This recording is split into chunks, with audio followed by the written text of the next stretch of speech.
पारंपरिक पद्धतीची रेसिपी पाहणार आहोत। सुकवलेल्या हरभऱ्याची भाजी कशा पद्धतीने करायची।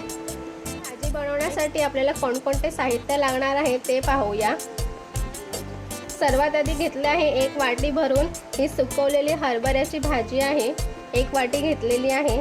त्यानंतर अर्धी वाटी घेतलेली आहे भिजवलेली मुगाची डाळ, अर्धा वाटी घेतलेला आहे बेसन, अर्धा वाटी घेतलेला आहे तेल, त्यानंतर 1 कांदा चिरून घेतलेला आहे, 2 चमचे घेतलेला आहे शेंगदाण्याचं जाडसर वाटण करून घेतलेलं आहे, त्यानंतर मिरची, कोथिंबीर आणि लसूण याचं वाटण करून घेतलेलं आहे, चवीपुरतं मीठ, अर्धा चमचा राई, अर्धा चमचा हळद।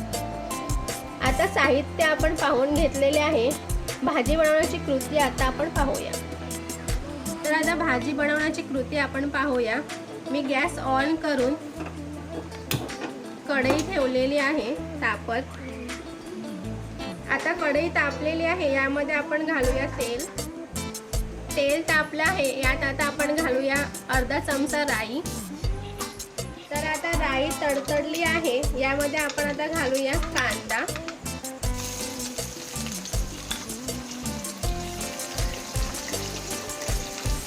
कांद्याला व्यवस्थित फ्राय करून घ्यायचा आहे आपल्याला।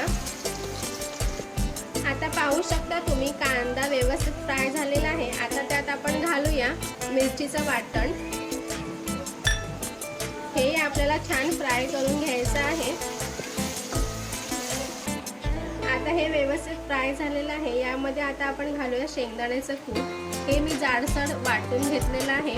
2 चमचे शेंगदाण्याचं कूट घेतलेलं आहे मी। हे पण आता आपल्याला फ्राय करून घ्यायचं आहे।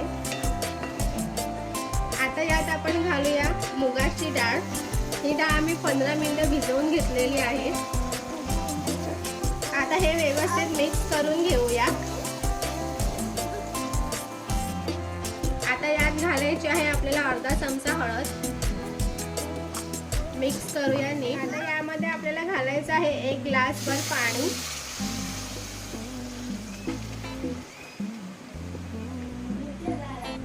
तुम्हाला जेवढी पातळ भाजी हवी असेल तेवढं तुम्ही जास्त पाणी घालू शकता। मी 1 ग्लास पाणी घातलेलं आहे यामध्ये। जी आपण भाजी घेतली होती त्यामध्ये हे बेसन आपल्याला ॲड करून घ्यायचं आहे। अशा पद्धतीने एकत्र करून घ्यायचं आहे बेसन आपल्याला। पाण्याला उकळी फुटल्यावरती हे मिश्रण आपल्याला यामध्ये घालायचं। पाहू शकता याला छान उकळी फुटलेली आहे। आता ही भाजी आपण यामध्ये घालून घेऊया। आता आपण यात भाजी घालून घेऊया आणि भाजी घालताना असं आपल्याला हलवत राहायचं आहे, नाहीतर भाजीच्या सगळ्या गुठळ्या होऊ शकतात। आता यात आपण घालूया चवीपुरते मीठ। आता हे आपल्याला मीडियम गॅसवरती 10 मिनिटं झाकण ठेवून शिजू द्यायचं आहे। अशा पद्धतीने आता पाहू शकता आपली भाजी व्यवस्थित शिजलेली आहे।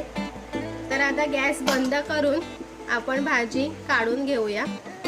बघू शकता एकदम छान व्यवस्थित शिजलेली आहे भाजी आता।